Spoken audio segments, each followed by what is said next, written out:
안녕하세요, 여러분. 한 사람의 인생이 단 몇 줄의 헤드라인으로 정의될 수 있을까요? 특수상해, 횡령, 그리고 성희롱. 이름만으로도 충격적인 이 혐의들이 개그우먼 박나래 씨를 향하고 있습니다. 지금 박나래 씨를 향한 비난은 뜨겁지만 그 이면에 우리가 놓치고 있는 사실은 없는지 확인해 볼 필요도 있습니다. 일방적인 주장을 넘어 박나래 씨가 직접 밝힌 그날의 진실을 통해 사건의 본질을 짚어보겠습니다.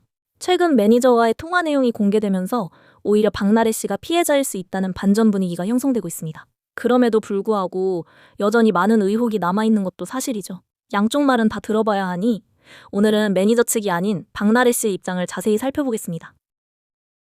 지난달 3일, 박나래 씨의 전 매니저 A씨와 B씨가 박나래 씨를 상대로 부동산 가압류를 신청하고 손해배상 청구를 예고하면서 이 모든 논란이 시작되었습니다. 두 전 매니저는 박나래 씨가 특수상해, 직장 내 괴롭힘, 성희롱, 대리 처방, 개인 비용 지급 지연 등 다양한 불법 행위를 저질렀다고 주장했습니다.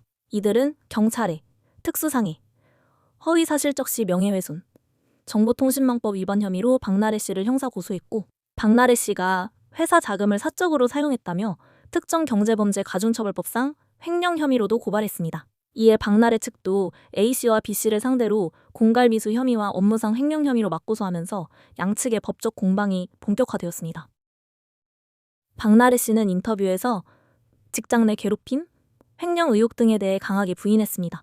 그녀는 나중에 밝혀지겠지만 사실 저는 모두 해명할 수 있다며 다만 하나를 말하면 상대 측에서 또 다른 문제를 끄집어내는 상황이라 더 이상 싸움을 키우고 싶지 않았다고 말했습니다. 특히 직장 내 괴롭힘 의혹에 대해서는 만약 직장 내 괴롭힘이 있었다면 저는 그에 대해 돈을 주든 무릎을 꿇고 사과하든 공개적으로 사과문을 쓰든 모두 감수해야 한다고 생각한다.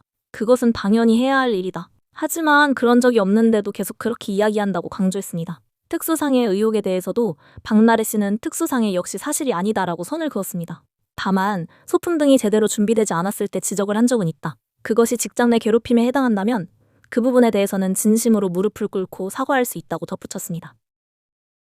전 매니저들이 제기한 임금체불 및 개인 비용 지급 지연 의혹에 대해서도 박나래 씨는 명확하게 반박했습니다. 그녀는 1인 기획사이다 보니 제가 월급을 직접 줬다. 월급 지급 시기에 밤샘 촬영을 하거나 매니저들과 단체 회식이 겹치면 그 자리에서 바로 송금하기 어려운 경우가 있었다. 하지만 월급 이야기가 나오면 월 단위로 계산해 다음날 바로 입금했다고 설명했습니다. 더욱이 박나래 씨는 구체적인 수치를 제시하며 자신의 입장을 뒷받침했습니다. 월급도 A씨가 전 소속사인 JDB 엔터테인먼트에서 받던 것보다 약 100만 원 정도 올려줬다며 저는 한 달 한도가 5천만 원인 법인카드를 각자에게 지급했기 때문에 진행비가 밀릴 수가 없었다고 말했습니다. 실제로 확인해보니 1년 3개월 동안 A씨 개인이 법인카드로 사용한 금액만 약 7천만 원이었고 B씨는 같은 기간 5천만 원을 사용했다고 합니다. 박나래 씨는 그런 상황에서 미지급금을 주장하는 것은 납득하기 어렵다고 강조했습니다. A씨가 월급 500만 원과 인센티브 10%를 약속받았다고 주장한 것에 대해서도 박나래 씨는 사실과 다르다고 밝혔습니다. 그런 약속은 처음부터 없었다며 올해 추석 무렵 제가 너무 고마운 마음에 먼저 인센티브 10% 이야기를 꺼냈다. 그랬더니 A씨가 아니다. 괜찮다고 했고 저는 아니다. A씨가 능력으로 따온 일이니 그 돈을 받는 게 맞다고 말했다고 설명했습니다. 다만 그 이후로 A씨가 새로 가져온 일은 없었다고 합니다. 월급에 대해서도 박나래 씨는 처음에 제가 500만 원을 제안했지만 본인이 먼저 330만 원을 받겠다고 말했다. 이와 관련한 문자도 주고받은 내용이 있다고 밝혔습니다. 전 매니저들이 4대 보험을 가입해주지 않았다고 주장한 것에 대해서도 박나래 씨의 설명은 달랐습니다. 지난해 10월 회계사와 처음 미팅할 때 박나래 씨가 먼저 4대 보험 가입을 제안했다고 합니다. 회계사도 A씨를 나래 씨 회사 직원으로 등록해 4대 보험을 적용하면 좋겠다고 말했지만 A씨가 미국에 법인이 있어서 직원으로 들어가면 애매하다고 해서 진행하지 않았다는 것입니다. 올해 3월에도 세무팀 직원이 다시 한번 4대 보험 가입을 권유했지만 A씨는 괜찮다며 하지 않겠다고 했다고 합니다. 박나래 씨는 제 잘못이 있다면 그때 무조건 받으라고 했어야 했다는 점이다라고 아쉬움을 표현했습니다. 실제로 A씨가 보냈다는 문자 내용도 공개되었는데 진행비 쓰라고? 법인카드도 넉넉히 주시는데 저는 이 돈만 받겠다. 선배님, 돈 아끼셔야죠 라는 내용이었다고 합니다.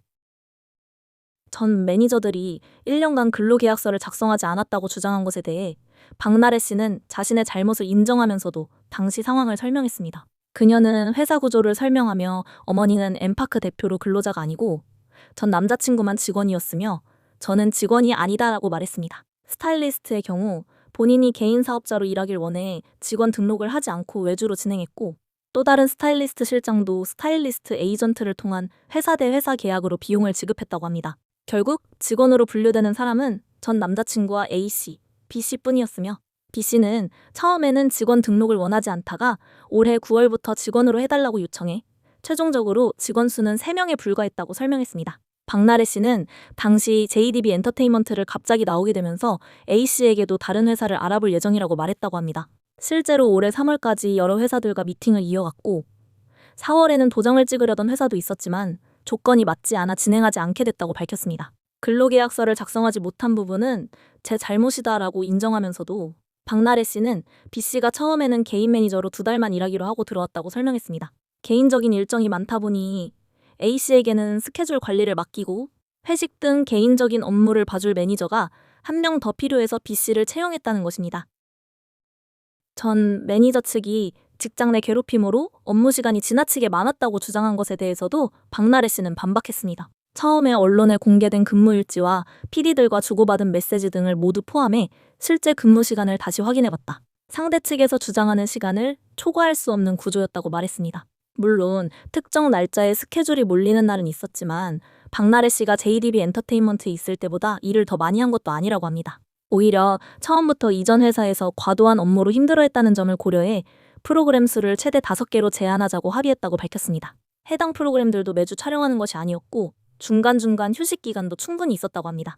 실제로 한 달에 평균 10일 정도는 쉬고 있었기 때문에 근무 시간이 과도하게 초과될 수는 없었다고 강조했습니다. 개인 업무 포함 여부에 대해서도 박나래 씨는 구체적인 사례를 들어 설명했습니다. 어떤 날은 개인 업무 때문에 20시간을 일했다고 주장하길래 일정을 살펴보니 오전 9시부터 11시까지 2시간 정도 개인 업무를 맡긴 적이 있었고 이후에는 휴식 시간이 있었다. 그리고 오후 7시부터는 유튜브 채널 나래식 촬영이 진행됐다. 그런데 이런 일정 전체를 개인 업무를 수행한 시간으로 계산한 것이었다고 밝혔습니다. 대리 처방을 직접 지시했다는 의혹에 대해서는 박나래 씨도 인정하고 사과했습니다. 2차례 부탁한 적은 있다. 그 부분에 대해서는 사과하겠다. 부탁한 행위 자체가 잘못된 일이라는 점은 인정한다고 말했습니다. 다만 당시 상황에 대해서도 설명했는데 연예인이라서 병원에 갈 수 없었던 것도 아니고 이전에도 병원을 다닌 적은 있다. 다만 하루 종일 촬영 일정이 잡혀있는 상황에서는 병원에 가기 어려웠다고 밝혔습니다. 촬영 중간에 병원에 다녀올 수 있는지 물어봤지만 현실적으로 어려운 상황이었고 제작진과 스태프, 출연자들이 모두 기다리고 있는 상황에서 병원에 다녀오겠다고 말하기도 쉽지 않았다는 것입니다. 박나래 씨는 만약 그 부분이 문제가 된다면 그에 대한 책임과 처벌도 감수하겠다고 분명히 밝혔습니다. 전 남자친구의 횡령 의혹으로 고발을 당한 것에 대해서도 박나래 씨는 자세히 설명했습니다.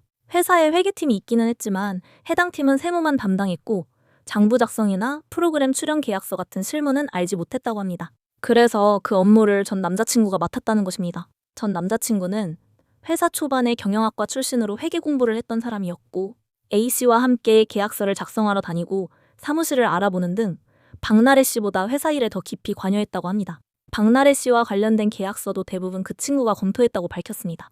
박나래 씨는 제가 JDB 엔터테인먼트에 있을 당시에는 계약서를 직접 본 적도 없었고 방송 계약서가 있는지도 몰랐다며 그래서 한 달 정도 전 남자친구에게 관련 업무를 부탁했는데 본인도 다른 일이 있어 계속하기 어렵다고 하더라고 설명했습니다. 이에 월급을 지급하면 정식으로 맡아줄 수 있겠느냐고 물었고 그렇게 월급을 주면서 장부 정리 등 관련 업무를 반드시 맡아달라고 했다는 것입니다. 전세금 명목으로 전 남자친구에게 회사 돈을 입금했다는 의혹에 대해서도 박나래 씨는 정당한 절차를 거쳤다고 주장했습니다. 그 친구가 직원 신분이라면 회사가 직원에게 전세자금을 대출해줄 수 있다고 말해 회계팀에 모두 확인한 뒤 송금한 것이다라고 밝혔습니다. 과거에 세금 문제로 논란이 있었던 적이 있어 혹시 문제가 될 수 있는 사안에 대해서는 매우 예민하게 확인했다고 합니다. 회계팀에 전세자금 대출이 가능한지 물었고 회사에서 직원에게 제공할 수 있다는 답을 받아 담보 설정까지 모두 하고 정상적으로 이자를 납부하며 진행했다고 강조했습니다. 어머니의 횡령 의혹도 같이 고발당한 것에 대해서도 박나래 씨는 어머니가 실제로 업무를 수행하고 있다고 설명했습니다. 저는 무명 시절이 길었기 때문에 월급을 받으면 그에 상응하는 일을 해야 한다고 생각해왔다며 현재 전남 목포에서 홍보대사 활동을 2건 하고 있는데 그와 관련된 전반적인 업무를 어머니가 맡아보고 있다고 밝혔습니다. 시청 직원이나 관련 단체를 직접 만나 업무를 처리하고 있고 나래식 유튜브 채널을 운영하면서 필요한 재료 손질도 매번 어머니에게 부탁하고 있다고 합니다. 관련 내역도 모두 남아있다고 강조했습니다. 어머니가 너무하다고 말할 정도였지만 박나래 씨는 월급을 받으려면 그 정도는 해야 한다고 말했다고 밝혔습니다. 개인 용도로 법인카드를 사용해 횡령했다는 의혹에 대해서는 제작진과 회식했던 비용으로 사용한 내역이라고 해명했습니다. 박나래 씨는 증거가 필요하다고 생각해 당시 함께했던 제작진들에게 직접 전화해 확인했다고 밝혔습니다. 오히려 박나래 씨 측에서는 전 매니저들이 횡령을 했다고 주장했습니다. 항공권 200만 원이 결제된 내역이 있었고 그와 관련해 제게 문자가 왔다며 그런 식으로 조금씩 빠져나간 정황도 있었다고 말했습니다. 당시에는 고생했으니까 하고 넘어갈 수도 있었지만 후에는 개인 법인으로 돈을 빼간 부분은 문제가 될 수 있다고 판단했다고 밝혔습니다. 대중문화예술기획업 등록을 한 줄 알았다는 부분에 대해서도 박나래 씨는 자신이 먼저 등록을 지시했다고 말했습니다. 등록을 하려면 성범죄 이력 확인이 필요해 어머니는 법원에서 관련 서류를 발급받았고 위임장과 법인도장, 인감도장, 신분증까지 모두 전달했다고 합니다. 그런데 이후 기자의 연락을 받고 나서야 실제로 등록이 이뤄지지 않았다는 사실을 알게 됐다고 밝혔습니다. 박나래 씨는 당연히 전 매니저들이 진행했을 거라고 생각했다고 합니다. 한 연예인과 그의 매니저도 함께 있던 프로그램 대기실에서 공개적으로 등록했느냐고 물었고 그들은 했다고 답했다고 합니다. 그 연예인이 나도 알아봐야 하는데 어떻게 했느냐고 묻자 매니저들이 저희가 다 했으니 알려드리겠다. 물어보라고까지 말했다고 밝혔습니다. 더블 체크를 하지 않은 제 책임이 있다면 그건 제 잘못이다라고 인정하면서도 박나래 씨는 어머니가 며칠 동안 서류를 준비하느라 큰 스트레스를 받았다고 말했습니다. 그런데 전달했던 서류를 사용해 제게 아무런 설명도 없이 그들이 스스로를 사내이사로 등기까지 진행했다고 밝혔습니다. 전 매니저들이 퇴사한 후 갈등이 어떻게 구체적으로 일어났는지에 대해서도 박나래 씨는 상세히 설명했습니다. 전 매니저들 측에서 미지급금을 주장했고 박나래 씨는 상대 측의 미지급금이든 그 이상이든 금액은 정하라고 했다고 합니다. 차라리 단순하게 해당 사안에 대해 서로 더 이상 문제를 제기하지 않는 내용을 포함해 합의금으로 정리하자는 거였다면 일하면서 고생한 점을 감안해 저도 지급할 생각이 있었다고 밝혔습니다. 박나래 씨는 한 번도 돈을 주지 않겠다고 말한 적이 없으며 다만 그것이 미지급금이 아니라는 점을 서로 알고 있지 않느냐고 물었을 뿐이라고 강조했습니다. 퇴사 이후에도 박나래 씨는 A씨와 계속 연락을 시도했지만 연락이 닿지 않았다고 합니다. 퇴직 과정에서도 임금 체불 이야기는 박나래 씨에게 직접 하지 않고 세무팀에 전달했다고 밝혔습니다. 박나래 씨는 여러 차례 초과 근무한 날짜라도 표시해서 달라고 요청했습니다. 회계팀에서는 이미 모두 지급된 부분을 다시 주는 것은 말이 안 된다고 했지만 상대방이 원한다면 자료를 받아 확인한 뒤 정산해서 지급하자고 했다고 합니다. 그런데 그러던 중 일주일 뒤에는 인센티브 이야기가 나왔고 또 그로부터 일주일 후에는 민사형사 처벌과 관련한 합의금은 별도로 지급하라고 했다고 합니다. 이후 마지막으로 오간 금액은 최소 5억 원이었다고 밝혔습니다. 이런 요구가 계속 이어졌지만 상대방은 돈이 목적은 아니라고 주장했다고 합니다. 박나래 씨는 당시 전 매니저들의 퇴직금을 챙겨주고 싶었고 우선 회사 차원에서 지급할 수 있는 퇴직금을 준 뒤 개인적으로 추가로 보상할 생각도 있었다고 밝혔습니다. 그 이야기를 꺼내자 갑자기 전혀 다른 이야기를 하더라는 것입니다. 상대방은 법대로 하자며 문제가 있다면 감옥에 가도 괜찮다고까지 말했다고 합니다. 박나래 씨는 그런 상황이 싫어서 변호사에게도 법적인 대응은 하지 말자고 했다고 밝혔습니다. 이후 이 문제를 곱씹어보니 매니저들이 처벌을 받게 하고 사건을 끝내는 것이 더 편할지 아니면 1년 3개월 동안 함께 고생했던 사람들에 대한 불만을 감수하더라도 언니로서 모두 안고 가는 것이 나을지 고민하게 됐다고 합니다. 그래서 후자를 선택했지만 새벽 회동 이후 그들이 법대로 가는 것을 원한다면 원하는 대로 해주겠다고 말했다고 밝혔습니다. 가장 큰 논란이 되었던 새벽 회동에 대해서도 박나래 씨는 자세히 설명했습니다. 그날 박나래 씨도 많이 피곤한 상태였다고 합니다. 기억으로는 박나래 씨가 먼저 A씨에게 전화를 하게 된 것 같다고 밝혔습니다. 한 기자가 먼저 박나래 씨에게 연락이 와서 집에 있냐고 물었고 마침 집에 있었다고 합니다. 그러다 그 기자로부터 A씨가 집 근처에 있고 박나래 씨를 만나고 싶어 한다는 얘기를 전해 듣고 A씨에게 전화를 했다고 합니다. A씨는 술이 많이 취해 펑펑 울고 있었다고 합니다. 자신은 이렇게까지 하고 싶지 않았는데 왜 일이 이렇게 됐는지 모르겠다고 했으며 자신의 변호사를 욕하며 어쩔 수 없이 이렇게 됐다고 말했다고 밝혔습니다. 박나래 씨는 같이 울면서 추우니까 어디냐고 물었더니 술을 마신 상태고 박나래 씨 집 근처라고 하더라고 합니다. 박나래 씨는 당시 집에 함께 있던 친구들을 먼저 보내고 A씨에게 다시 연락했다고 밝혔습니다. 주변에서는 말렸지만 박나래 씨는 만나고 싶었다고 합니다. 합의를 하려던 게 아니라 이 친구 이야기를 끝까지 다 들어보고 싶었다. 왜 나에게 이런 선택을 했는지 직접 듣고 싶었다고 말했습니다. 그 후 20분쯤 지나 그 기자에게 연락이 왔고 A씨가 계속 기다리고 있으니 다시 연락해보는 게 좋겠다고 했다고 합니다. 연말이라 드레스 작업을 하던 디자이너를 지인을 통해 소개받았는데 그 디자이너가 박나래 씨 집 근처 10분 거리에 작업실 겸 집을 두고 있었다고 합니다. A씨가 그곳에 있었고 갈 곳이 없어 자고 있던 디자이너에게 문을 두드려 작업실에 들어갔다고 했습니다. 디자이너가 남자라 박나래 씨도 불안해 직접 통화를 했는데 몸을 가누지 못할 정도로 많이 취해 있다고 하더라고 합니다. 박나래 씨는 조심스러웠고 작업실에서 이야기를 나누는 게 낫겠다고 생각했지만 A씨가 계속 박나래 씨 집에 오고 싶다고 해서 택시를 타고 집으로 오라고 했다고 밝혔습니다. 박나래 씨의 일을 봐주는 실장님도 집 근처에 살고 있고 A씨가 보고 싶다고 해서 조심스럽게 실장님도 불렀고 그렇게 4명이 만나게 됐다고 합니다. 그 자리에서는 어떤 이야기를 나눴을까요? 박나래 씨에 따르면 A씨는 계속 울면서 미안하다고 했다고 합니다. 박나래 씨는 A씨를 달래면서 왜 일이 여기까지 왔는지 물었다고 밝혔습니다. 그 모습을 본 사람들이 여중생 싸움을 왜 이렇게까지 키우느냐는 농담을 하기도 했다고 합니다. 박나래 씨는 업무가 많았던 건 사실이고 A씨와 B씨가 고생한 것도 안다며 3일만 일한 직원도 퇴직금을 챙겨주는데 퇴직금 이야기를 하지 않았어도 이미 준비해두고 있었는데 왜 이렇게 일을 키웠느냐고 물었다고 합니다. 그랬더니 A씨가 변호사들이 그렇게 하라고 해서 이렇게 했다고 말했다고 합니다. 또 박나래 씨가 이 일하면서 그렇게 서운한 게 있었으면 말해주지. 내가 잘못한 게 있으면 왜 이야기하지 않았느냐고 했더니 아니다. 선배님이 얼마나 잘해주셨는데 죄송하다고 했다고 밝혔습니다. 박나래 씨는 내 생각에 A씨에게도 잘못한 부분은 있었지만 그걸 따질 상황은 아니었다.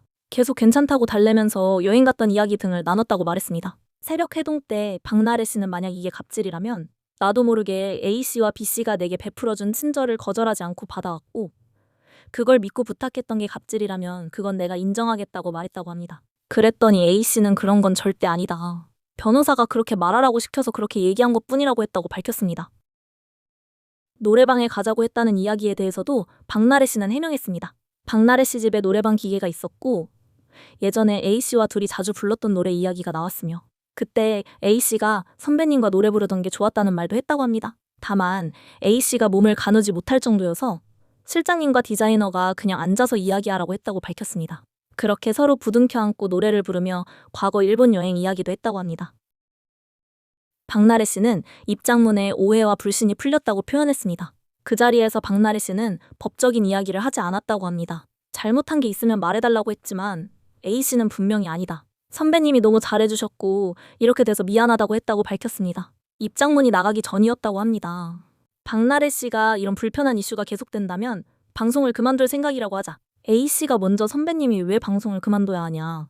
이건 말이 안 된다고 하면서 선배님의 명예회복을 위해 얼굴을 공개하고 언론 인터뷰를 하겠다고 말했다고 합니다. 박나래 씨는 그렇게 해주면 고맙지만 A씨는 일반인이고 얼굴이 알려지면 공격을 받을 수 있다. 이건 우리끼리 좋게 풀면 된다고 말했다고 밝혔습니다. 그러자 A씨가 변호사들이 있는 단체 대화방에 나래 언니 명예회복을 위해 내가 어떻게 하면 되나요? 라고 메시지를 보냈고 잘 풀었다고 이야기했다고 합니다. 그래서 나도 당연히 잘 풀린 줄 알았다. 증거는 모두 있다고 박나래 씨는 강조했습니다. 박나래 씨는 오전에 입장문을 올리고 그날 A씨와 만나기로 해서 연락을 기다리고 있었다고 합니다. 술을 늦게까지 마셨으니 못 일어났나 보다 생각했는데 그때 상대 측 변호사로부터 합의문이 도착했다고 밝혔습니다. 박나래 씨가 받은 합의서의 내용은 충격적이었습니다. 그쪽에서 합의문을 보내면서 약 2시간 30분 안에 답을 달라고 했다고 합니다.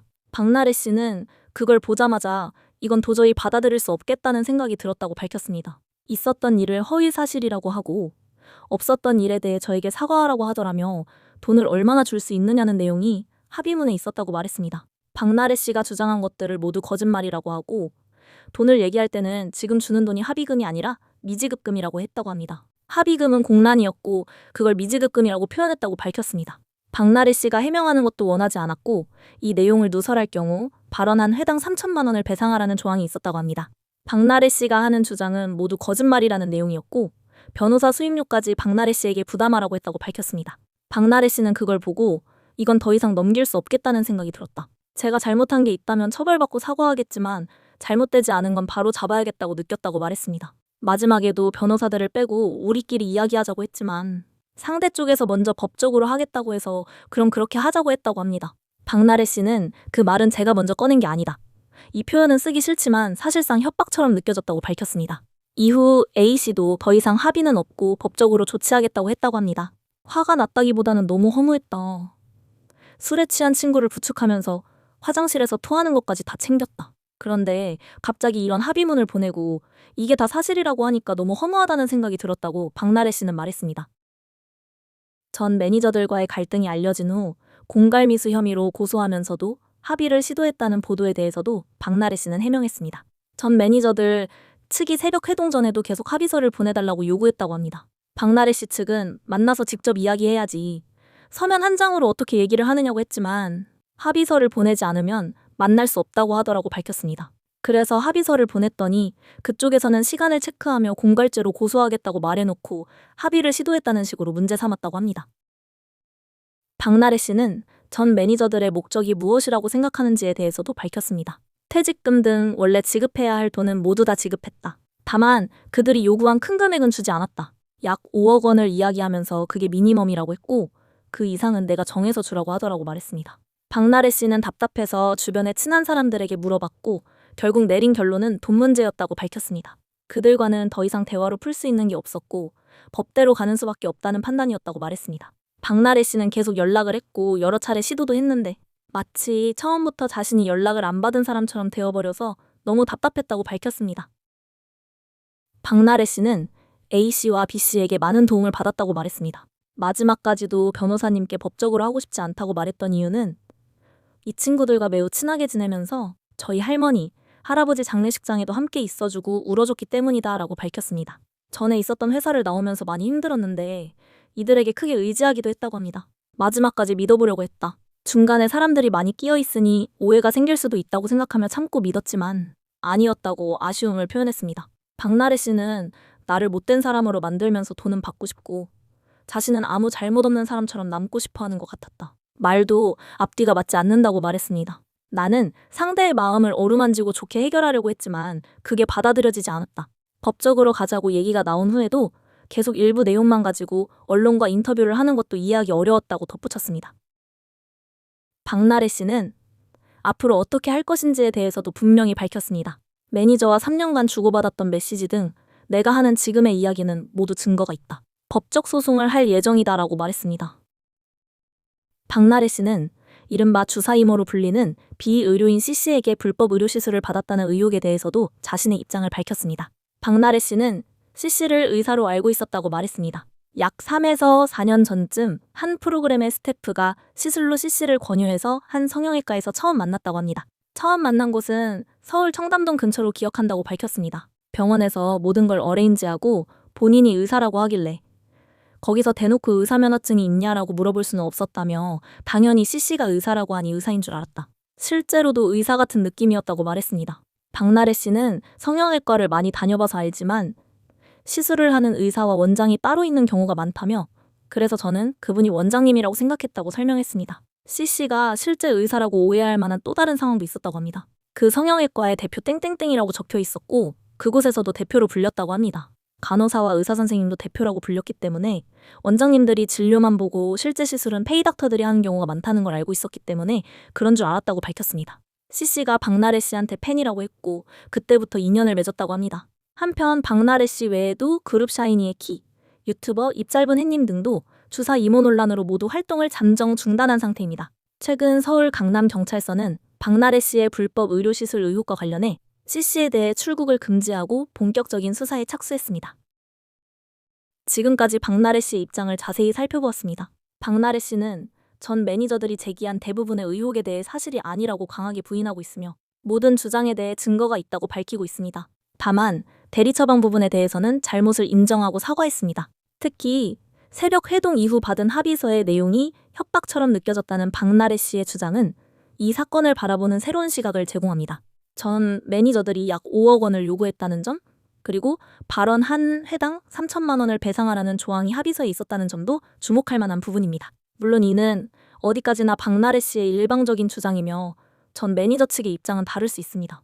양측의 주장이 팽팽하게 맞서고 있는 만큼 진실은 앞으로 진행될 법적 절차를 통해 밝혀질 것으로 보입니다. 박나래 씨는 모든 것을 증거로 입증하겠다며 법적 소송을 예고했습니다. 긴 무명 시절을 거쳐 정상의 자리에 오른 박나래 씨에게 이번 논란은 큰 시련임이 분명합니다. 하지만 그녀는 잘못한 부분에 대해서는 처벌을 감수하겠다고 하면서도 사실이 아닌 부분에 대해서는 끝까지 싸우겠다는 의지를 보이고 있습니다. 앞으로 법적 절차가 어떻게 진행될지, 그리고 진실이 무엇인지는 시간이 지나면서 밝혀질 것입니다.